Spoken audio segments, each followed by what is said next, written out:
नमस्कार दोस्तों, मेरा नाम है शिवम और आप देख रहे हैं जेएनवी पाठशाला। प्रेजेंट टाइम में मैं जवाहर नवोदय विद्यालय कुशीनगर का छात्र हूं और यहाँ पे मैं बात करने वाला हूं 2022 के लिए आपके सिलेबस के बारे में कि जेएनवीएसटी का 2022 का सिलेबस क्या होगा जवाहर नवोदय विद्यालय के लिए। वैसे आप सभी को पता ही होगा कि नवोदय विद्यालय का एप्लीकेशन फॉर्म 2022 के लिए आ गया है।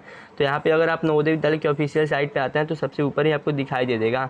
तो आपको यहीं से मैं आपको ऑफिशियल सिलेबस बता देता हूँ। तो आपको ऑफिशियल सिलेबस जो देखना है तो सबसे पहले यहाँ पर आपको क्लिक करना है, click here to submit online application form जो है इस पर आपको क्लिक करना है, क्योंकि यहीं पे जब आप आइएगा तभी आप सिलेबस डाउनलोड कर पाइएगा। आप चिंता ना कीजिए, मैं आपको सिखा दूंगा सभी चीज़ें एकदम डिटेल में।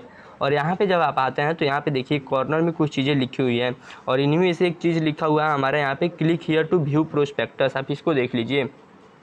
अब जैसे ही आप इस पर क्लिक कीजिएगा तो यहाँ पे कुछ चीज़ें आपके पास खुल जाएंगी और यहाँ पे देखिए बहुत सारी लैंग्वेज आ जाएंगी। तो आप पहले ये डिसाइड कर लीजिए कि आपको किस लैंग्वेज में चाहिए आपका सिलेबस। जैसे अगर किसी को मणिपुरी में चाहिए तो मणिपुरी बांग्ला स्क्रिप्ट में वो कर सकता है, किसी को गुजराती में चाहिए गुजराती में, किसी को इंग्लिश में चाहिए इंग्लिश में, और भी मतलब जिस भी लैंग्वेज में चाहिए। अब ये जो प्रोस्पेक्टस है इसी प्रोस्पेक्टस में आपको आपका सिलेबस भी मिल जाएगा। तो चलिए सबसे पहले हम यहाँ पे हिंदी का देख लेते हैं, हिंदी में हम डाउनलोड कर लेते हैं। तो हिंदी में मैं यहाँ पे ऊपर डाउनलोड कर लिया हूँ, तो ये हमारा डाउनलोड हो गया। तो यहाँ पे आप देख सकते हैं कि ये खुल गया हमारा। यहाँ पे रिलेटेड सभी चीज़ें नवोदय विद्यालय 2022 से रिलेटेड दिया गया है। तो खैर अभी इन सभी चीज़ों के बारे में हमें बात नहीं करना है। यहाँ पे हम मुख्यतः बात करेंगे सिलेबस के बारे में, यानी कौन कौन से चैप्टर्स आएंगे उसके बारे में, क्योंकि वो ज़्यादा ज़रूरी चीज़ है। तो सबसे पहले देखिए हम बात करेंगे यहाँ पे मानसिक योग्यता परीक्षण के बारे में, यानी रीजनिंग के बारे में, मानसिक योग्यता परीक्षण मेंटल एबिलिटी के बारे में। तो हमारा जो फर्स्ट चैप्टर है वो आप देख सकते हैं कि हमारा भिन्न आकृति है, यानी भिन्न आकृति को छांटना है। यहाँ पे क्या होता है कि 4 आकृतियाँ दी हुई होती है, कोई एक आकृति डिफरेंट होता है, उसी को आपको बताना है कि कौन सा आकृति डिफरेंट है। वैसे यहाँ पे सभी चीज़ें समझाया गया और काफ़ी साफ साफ आपको दिखाई भी दे रहा होगा। और दूसरे में आप देख सकते हैं कि यहाँ पे लिखा गया है कि आकृति मिलान। अब आकृति मिलान में क्या होता है कि आप यहाँ पे देख सकते हैं और इसी के जैसा सेम आकृति आपको बताना रहता है, यानी सेम फिगर बताना रहता है, समान आकृति। तो ये थोड़ा सा आकृति मिलान यहाँ पे दे दिया गया है।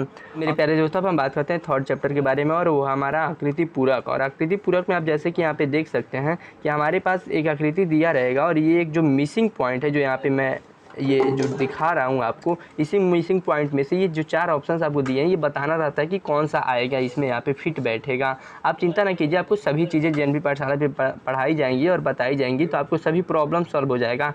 और फोर्थ चैप्टर और फिफ्थ चैप्टर दोनों तो आपको दिखाई दे दिया, तो बता दे रहा हूँ एक साथ। फोर्थ चैप्टर में आप देख सकते हैं कि श्रृंखला यानी आकृति श्रृंखला पूर्ण करना, यानी इसको सीरीज बोलते हैं, सीरीज चैप्टर से आएगा क्वेश्चन। तो यहाँ पे आप देख सकते हैं। वैसे मैक्सिमम बच्चों को रीजनिंग के चैप्टर्स पता होंगे लेकिन मैथ के नहीं पता होंगे, तो चिंता ना कीजिए, मैथ का मैं आपको बता दूंगा। अब यहाँ पे देखिए समानता है, फिफ्थ चैप्टर समानता, यानी जैसे फर्स्ट और सेकंड चैप्टर में जो आपस में रिलेशन होगा वही आपको थर्ड और फोर्थ में बताना है। तो इस बात का ध्यान रखना है। यहाँ पे देखिए आप रीजनिंग की प्रैक्टिस कीजिएगा तो सभी चीज़ आपको धीरे धीरे समझ में आ जाएंगी। अब हम बात करते हैं 6 चैप्टर के बारे में और 6 चैप्टर आप यहाँ पे देख सकते हैं कि हमारा ये है हमारा चित्र पूरक, यानी इसमें आपको एक जो फिगर दिया रहेगा, इस फिगर में जो ये मिसिंग पार्ट है ये आपको बताना है। और इसमें 3 तरीके के चित्र दिए रहते हैं, त्रिकोण से, वर्ग से, वृत्त से, यानी ट्रायंगल से और स्क्वायर से और आपके सर्कल से। और हमारा 7 चैप्टर है दर्पण प्रतिबिंब, यानी आपको मिरर इमेज बताना है। ये जो है यहाँ पे लिखा रहेगा और इसका मिरर दिया रहेगा, ये बताना है कि मिरर में देखने पे कैसा दिखाई देगा। और हमारा 8 चैप्टर है, आप देख सकते हैं कि आकृति को कट करना, यानी कागज़ कटिंग और मोड़ना, तो वो भी आप देख सकते हैं, पेपर फोल्डिंग एंड कटिंग। और हमारा 9 चैप्टर है स्पेस विजुअलाइजेशन, यानी क्या होता है कि आकृति, तो जैसे इसमें क्या होता है कि जो 3 आकृतियाँ दी हुई है, इन तीनों आकृतियों से मिल करके इसमें से कौन सा आकृति बना है यही आपको बताना है। तो ये आप थोड़ा सा प्रैक्टिस कीजिएगा तो बता दीजिएगा, ये कोई बहुत मुश्किल नहीं है। और हमारा लास्ट जो चैप्टर है वो हमारा सन्निहित आकृति, यानी छुपी हुई आकृति, एम्बेडेड यानी हिडन फिगर्स। तो ये जो है, ये जो यहाँ पे आप आकृति देख रहे हैं, इसी आकृति को इसमें आपको चारों ऑप्शनों में से ढूंढना रहेगा कि किसमें ये छुपा हुआ है, ये आपको बताना रहेगा। हेलो दोस्तों, आप लोगों के लिए एक बहुत बड़ी खुशखबरी है। बहुत ज़्यादा बच्चों का कमेंट आ रहा था कि भैया 2022 के लिए कोई अच्छा बुक बता दो जिससे कि हमारे नवोदय विद्यालय की प्रिपरेशन काफ़ी अच्छी हो सके। तो मेरे प्यारे दोस्तों, आप लोगों के लिए मैंने 2022 के लिए एकदम अच्छा बुक ढूंढ निकाला है और वो जो बुक है वो चक्षु पब्लिकेशन का है। चक्षु पब्लिकेशन का देख लो। और साथ ही साथ मजे की बात तो ये है कि इस बुक में ऑलराउंडर BSS ने भी हेल्प किया है, यानी चक्षु पब्लिकेशन और ऑलराउंडर BSS, इन दोनों लोगों ने हेल्प करके और इस बुक को रेडी किया है।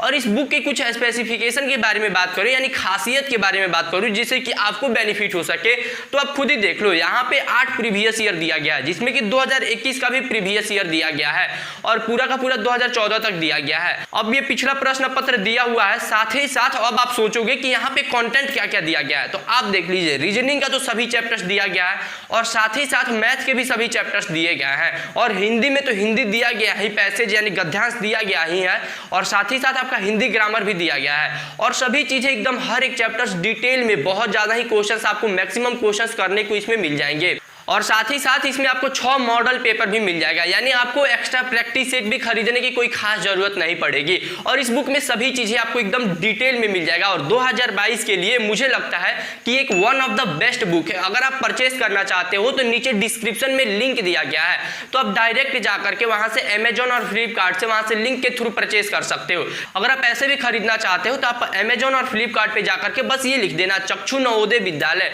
और आपको ये बुक मिल जाएगा, वहां से आप इसको परचेस कर सकते हो। तो चलिए अब हम बात करेंगे अंकगणित परीक्षा के बारे में, यानी यहाँ पे हम मैथ के बारे में बात करेंगे। और देखिए आप ध्यान रखिए कि मैथ में यहाँ पे आप लोग का जो चैप्टर यहाँ पे दिया गया है, इससे भी कई बार कुछ स्पेशल जो चैप्टर्स होते हैं उससे भी कुछ क्वेश्चंस पूछ दिया जाता है जो आपके सिलेबस में नहीं दिया रहता है। तो आप वीडियो को पूरा देखिएगा तभी आपको पता चलेगा। तो जैसा कि आप देख सकते हैं कि फर्स्ट चैप्टर है हमारा संख्या और संख्या पद्धति और सेकेंड चैप्टर है हमारा पूर्ण संख्याओं को 4 आधारभूत संक्रियाएँ और थर्ड चैप्टर है हमारा भिन्नात्मक संख्याएँ और उन पर 4 आधारित संक्रियाएँ और हमारा फोर्थ चैप्टर है गुणनखंड और गुणांक एवं उनके गुण और हमारा फिफ्थ चैप्टर है संख्याओं का लघुत्तम समापरिवर्तक और महत्तम समापरिवर्तक यानी LCM HCF और 6 चैप्टर अब देख ही रहे हो दशमलव है यानी डेसिमल है और 7 चैप्टर है हमारा भिन्न को दशमलव में बदलना और दशमलव को भिन्न में बदलना और 8 चैप्टर है हमारा मापन यानी मेजरमेंट चैप्टर है हमारा। और आप देखिए 9 चैप्टर है और 9 चैप्टर है हमारा डिस्टेंस टाइम एंड स्पीड यानी चाल समय और दूरी समय और गति लिखा है, यहाँ पे चाल भी कई जगह लिखा रहता है। और 10 चैप्टर है हमारा व्यंजकों का सन्निकटन यानी सन्निकटन जो मान आता है आपका वही यहाँ पे बताना, एस्टीमेट वैल्यू जो आता है। और 11 चैप्टर है संख्यात्मक व्यंजकों का सरलीकरण यानी सिंप्लीफिकेशन, जो सरलीकरण होता है वो ये चैप्टर है। और हमारा 12 चैप्टर है प्रतिशत और उसके अनुप्रयोग यानी परसेंटेज है। और 13 चैप्टर है लाभ और हानि। और हमारा ये जो चैप्टर है ये साधारण ब्याज है। और मोस्ट इम्पॉर्टेंट जो चैप्टर है यहाँ पे ये आपका परिमाप, क्षेत्रफल और आयतन है। और साथ ही साथ आपको और भी चैप्टर्स पढ़ लेने हैं जो यहाँ पे सिलेबस में नहीं दिया है, जैसे कि आपको एवरेज पढ़ लेना है यानी औसत पढ़ लेना है और साथ ही साथ और समकोण त्रिभुज के बारे में पढ़ लेना है, पाइथागोरस परिमेय के बारे में पढ़ लेना है यानी पाइथागोरस थ्योरम के बारे में पढ़ लेना है। और साथ ही साथ आपको ऐकिक नियम भी पढ़ लेना है और कार्य और समय दिया है उसको भी पढ़ लेना है। यानी अगर आप एक बुक खरीदते हैं तो उसमें जो भी चैप्टर्स दिया रहता है, कोई भी गाइड खरीदते हैं तो उसको आप एकदम अच्छे से पढ़ना। और मैंने आप लोग के लिए एक अच्छा गाइड भी ढूंढ निकाला है तो उसको भी आप देख लीजिए। अब हम बात कर लेते हैं लैंग्वेज के बारे में, यानी लैंग्वेज में जिस भी मीडियम से आप फॉर्म भरोगे उस मीडियम में आपको कुछ पैसेज दे दिया जाएगा, जैसे इस टाइप का। जैसे यहाँ पे हिंदी में मैं डाउनलोड किया हूँ तो हिंदी में ये पैसेज दे दिया है। जैसे यहाँ पे वन के बारे में दिया है, इसी को हमको पढ़ करके इसका आंसर बताना रहेगा कि इनमें से क्या क्या आंसर होगा। तो सेम चीज़ें ऐसे ही आपको भी आएगा पेपर में।